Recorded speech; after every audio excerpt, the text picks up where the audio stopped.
I often called him Bud because he was my rosebud. A rosebud signifies beauty and purity. But on April the 7th, 2016, 1 month after his birthday, my beautiful bud, Juwan, was shot and killed by another teen playing with an unsecured firearm. I never imagined when I spoke with my child on the phone just hours before it would be the last time that I would hear my baby's voice. As adults, we're responsible for keeping our children safe, and that's why I am here today.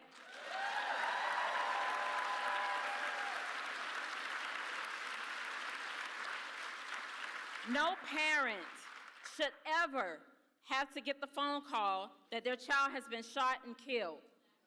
No young person should ever have to grow in fear of being shot and killed. None of us deserve to live like this. But today, I feel hopeful. It means everything to me to know that I have a president who understands the importance of preventing what happened to me from happening to others.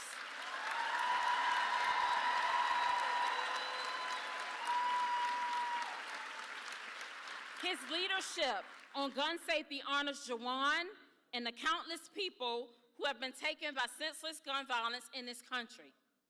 We last shared a stage together at an Everytown forum in 2019, and I can say today, standing here right now, he stood true to his word on the urgency of creating a safer future for families like mine and yours, and all across the country. And his lifelong dedication to a safer America means that together we are working to protect our families and communities from preventable pain and tragedy. I am proud to stand with him, and it's now my greatest honor to introduce him. Ladies and gentlemen, the President of the United States, Joe Biden.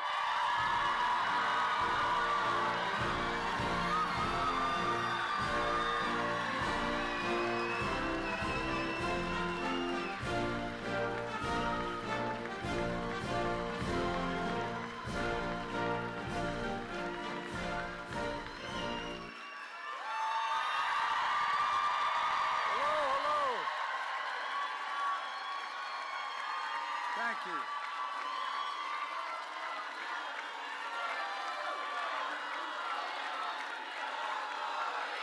Thank you, thank you.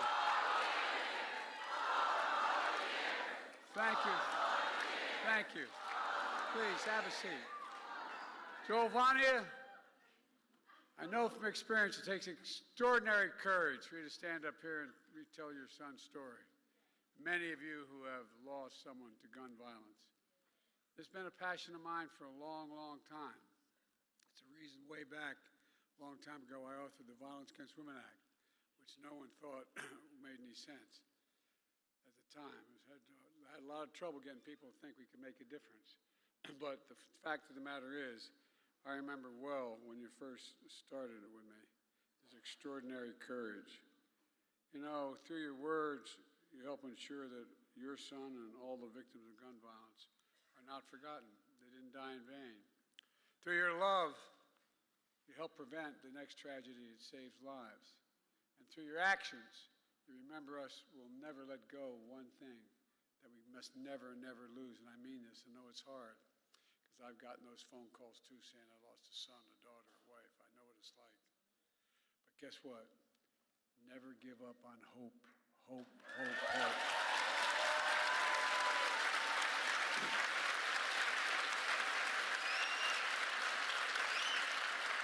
I give you my word, I know what that feels, that black hole when you receive that phone call. It seems like your black hole in your chest, you're being sucked into it.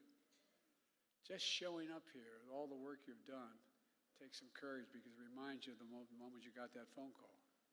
It reminds you, no matter how long it goes. It's hard, but you're making such a difference. The main reason I'm here to say, and I mean this from the bottom of my heart.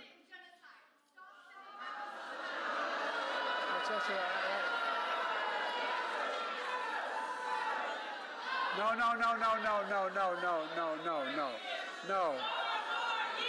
No, no, no.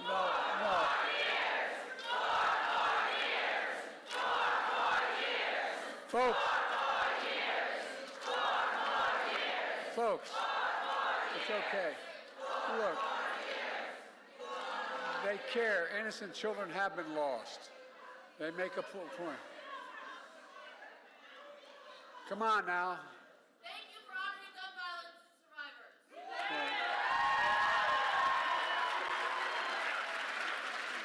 Folks, to Everytown and all the leaders and advocates here today, I want to thank you for the dedication to this vital issue you've shown. And to all the survivors, veterans, families, moms who have turned their pain and your purpose into the loss and you're determined to not focus on your anger, but on what you can do. Look, folks, you've helped power a movement that is turning this cause into reality, especially young people who demanded our nation do better to protect us all, who protested, who organized, who voted, who ran for office, and yes, who marched for their lives. From my perspective, today is about celebrating you. You're the reason I'm so optimistic about the future of our country, and I mean that. In 2 weeks, we'll mark the 2nd anniversary of the Bipartisan Safer Communities Act.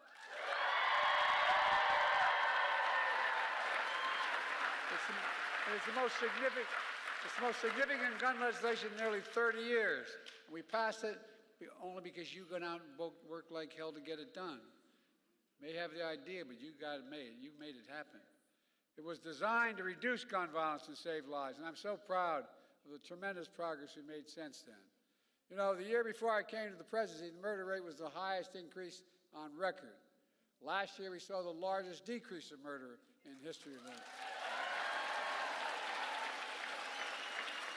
And those rates are continuing to fall faster than ever. Last year, we also saw one of the lowest rates of all violent crime in nearly 50 years. Murder, rape, aggravated assault, robbery, all dropped sharply, along with burglary and property crime. This matters. So much of this progress is because, and I'm not just trying to be solicitous, it's because of you. Don't underestimate what you've done. It's amazing what you've done. You changed people's minds, your neighbors, your friends, the folks down at the restaurant, the folks at the grocery store. Through the American Rescue Plan, I was able to invest $15 billion, the largest investment ever to reduce crime. And we build on that progress with your help.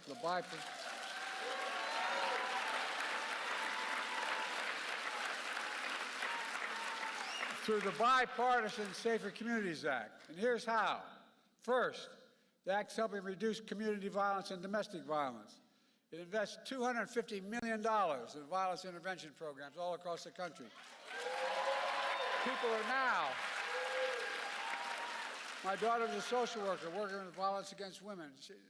What people don't realize is these things matter. They change attitudes.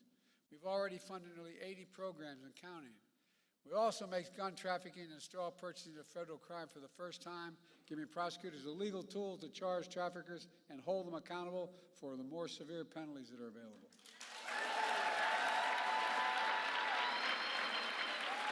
Additionally, the law strengthens background checks for anyone under the age of 21 trying to purchase a firearm. And it's about time. There's more we have to do there. It's a big deal. Since the law was passed and implemented, the FBI stopped more than 700 sales of firearms for individuals under the age of 21. And about 20,000 unlicensed firearms dealers are now required to become licensed to run background checks, which will keep guns out of dangerous hands.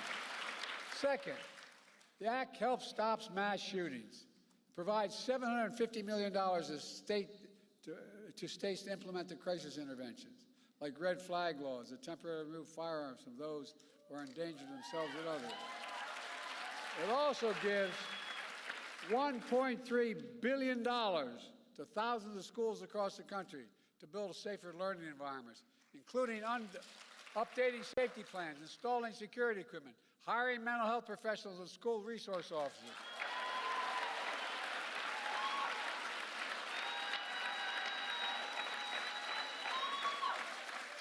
I'm married to a full-time teacher. I get it. as well as violent intervention teams. Folks, look. Third, the Act invests over $1 billion, the largest one-time investment ever in youth mental health in our schools.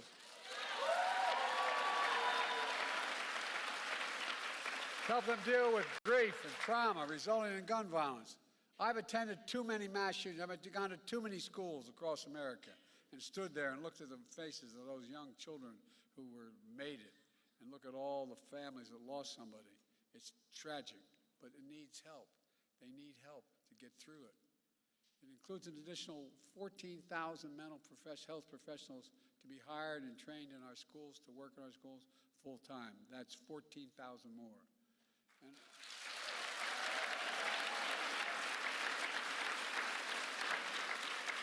And over 170,000 Americans across the country have been trained to identify when someone is having a mental health crisis, connect them to the help they need.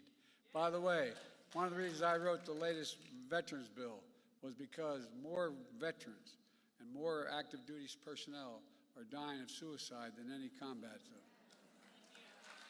It matters. And folks, this historic law is already saving lives, but there's still so much more to do to maximize the benefits of the Bipartisan Safer Communities Act. That's why last September, I established the first ever White House Office of Gun Violence Prevention.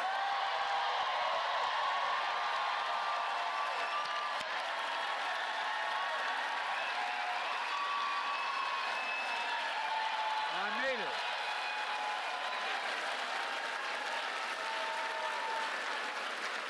We got first-rate professionals there and overseen by my incredible vice president.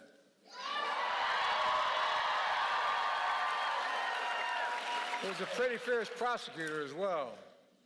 To drive and coordinate government in a nationwide effort to reduce gun violence in America, that's why we did it, and to send a clear message about how important this issue is to me, to you, and to the entire country. Folks,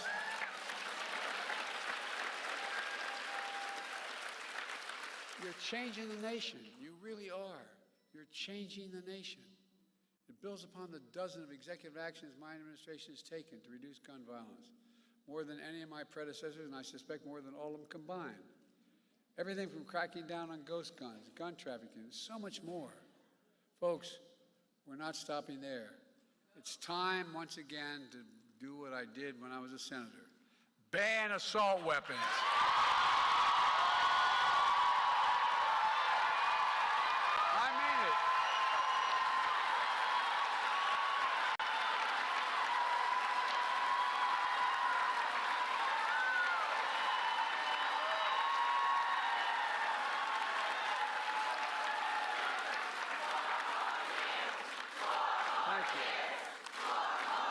Who in God's name needs a magazine which can hold 200 shells?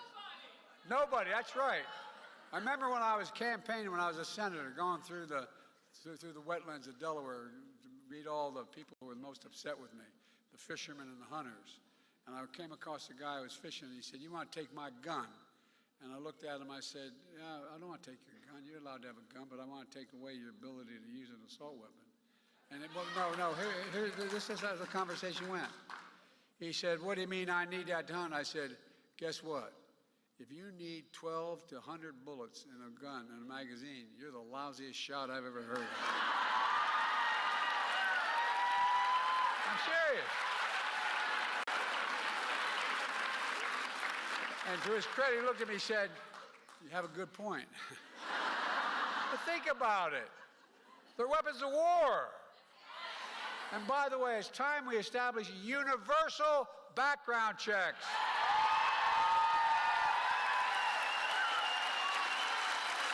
And by the way, and require the safe storage of firearms. We should hold families responsible if they don't provide those locks on those guns.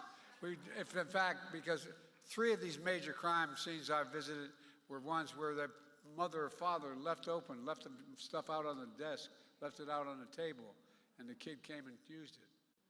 And by the way, this is most important, the only industry in America that has immunity are gun dealers. We got to end it. End it now. No, I mean it.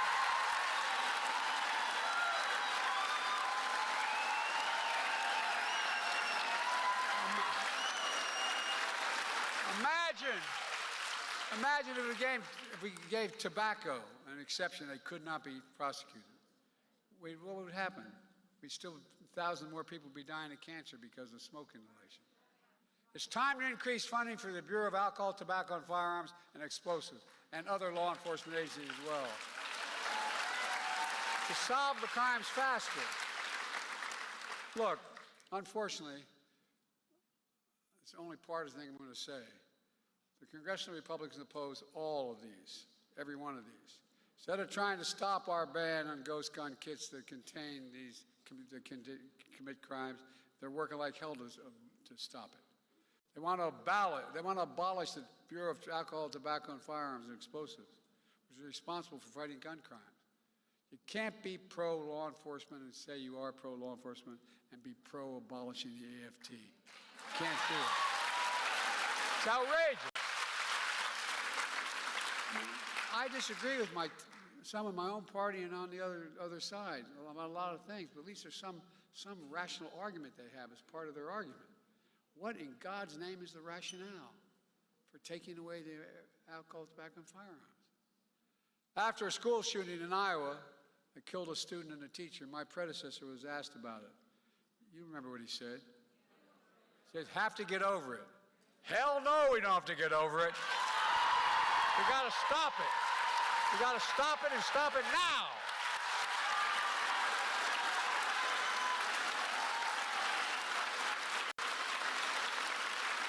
More children are killed in America by guns than cancer and car accidents combined. My predecessor told the NRA convention recently, he's proud that, quote, I did nothing on guns when I was president. And by doing nothing, he made the situation considerably worse.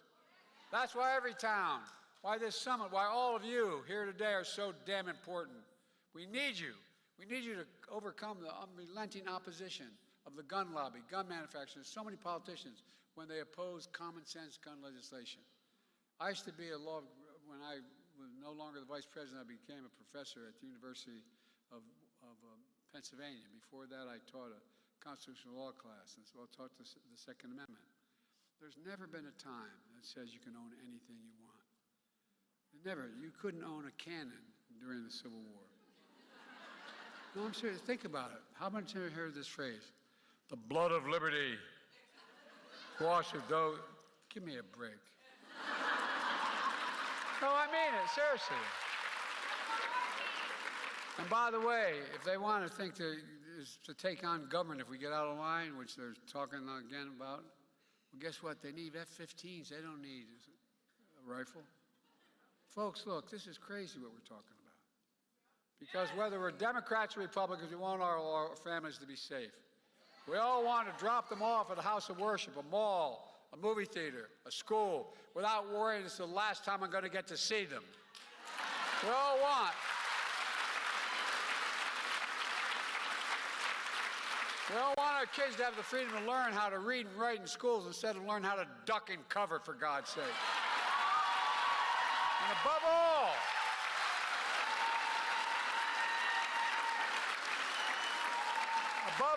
we all agree, we are not finished. Look, no single action can solve the entirety of the gun violence epidemic, but together, our efforts, your efforts, are saving lives. You can help rally a nation with a sense of urgency and seriousness of purpose. You're changing the culture. And we've proven we can do more than just thoughts and prayers. Just more than thoughts and prayers. You're changing politics. You're proving that you're powerful and you're relentless, and I mean that. Let me close with this. I know many people here have been impacted by gun violence and are tired and frustrated. No, I know. I've been to too many. I've literally spoken with well over 1,000 families at these events that I've attended, mass shootings. And look in their eyes. You can almost can almost feel that black hole they feel in the center of their chest, like they're being sucked in. There's no way out. If they have remaining children, you look at the children and they wonder, Mommy, Daddy, how about me? And I know you may wonder, are we ever going to make full progress that we need to make? I'm here to tell you, we have no choice. We cannot give up trying. For all the lives lost and all those who are still there to save, we're going to get there. I have no illusions about how difficult it may be, but I also have no illusions about the people in this room. You're changing the attitude of the public. I really mean, I'm going back to why I got here in the first place. That is to say thank you. I can come up with all these ideas about the laws we can change to make it easier. But you're changing people's lives. You're convincing your neighbors and people this is necessary. It's beginning to move. Look what we've already done around the community. Look at the movement you've built, the elected officials standing with you. Look at all the mothers' organizations across the country. Mr. President, you are making a change to I love you so much and God bless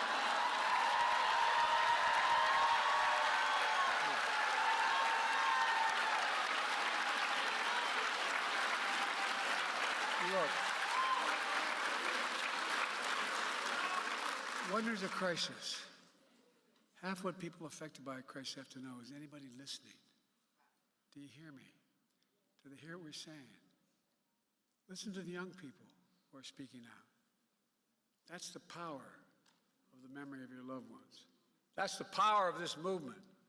That's the power of America. We just have to keep going and keep the faith. Remember who we are. We are the United States of America, and there's nothing beyond our capacity when we act and do it together. So God bless you all, and may God protect your truth. Thank you, thank you, thank you. Keep it up.